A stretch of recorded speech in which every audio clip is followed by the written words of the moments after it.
Hey everybody, Nick Licameli here on Feel Good Friday. Today we're talking about the hip thrust.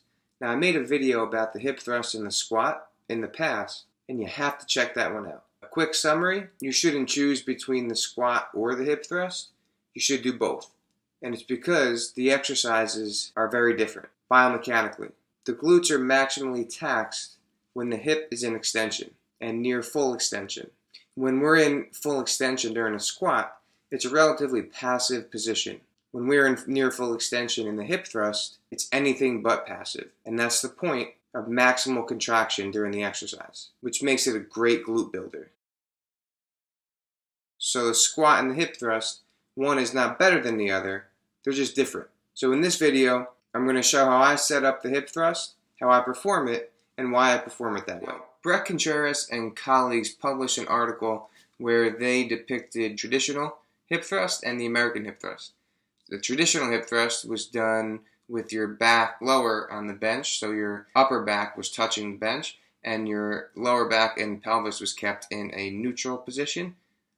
The American hip thrust, your position is a little bit higher on the bench, so your mid back is touching the bench, and your low back and your pelvis is in more of a posterior pelvic tilt. I tend to fall somewhere in the middle, but the results of that study showed that the traditional hip thrust targeted more of the upper glutes, and both variations targeted lower glutes. Now, I tend to personally think that that's splitting hairs, and I think you should just go with the version of the hip thrust that feels most comfortable for you, and which version allows you to feel your glutes more. And you figure that out by playing around with foot position of your back on the bench, etc., etc. For a great video explaining all of that, you have to check out Jeff Nippard's video, which I'll link down below.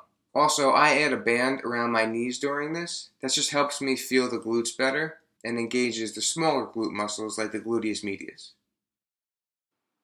So sometimes the hip thrust can be a little awkward to set up, but you have to kind of get creative sometimes. Here I just have a bench pressed up against a squat rack. You're definitely going to want to have some kind of pad on the bar to protect your hips, especially the guys out there, because sometimes anatomy gets in the way of things. Before I initiate the thrust, I make sure that my feet are set on the floor with those 3 points of contact. As always, big toe, little toe, heel. I position my hips in about 30 degrees of abduction, which in some studies has shown to be optimal for glute activation due to the orientation of the muscle fibers. I also point my feet out just a little bit, which has also been shown to enhance glute activation, but again, the most important thing is that it's comfortable for you, your anatomy, and you feel your glutes getting engaged.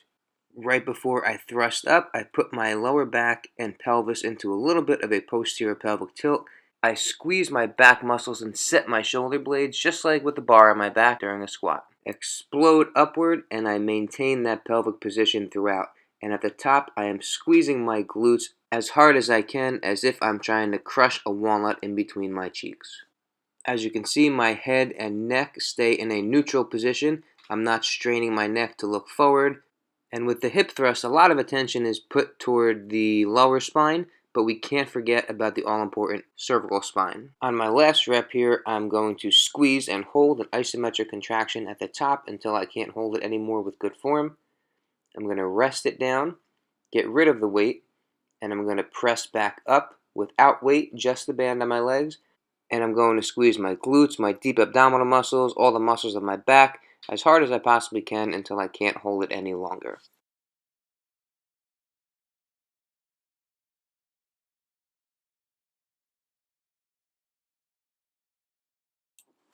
Thank you so much for watching, and we'll see you next time.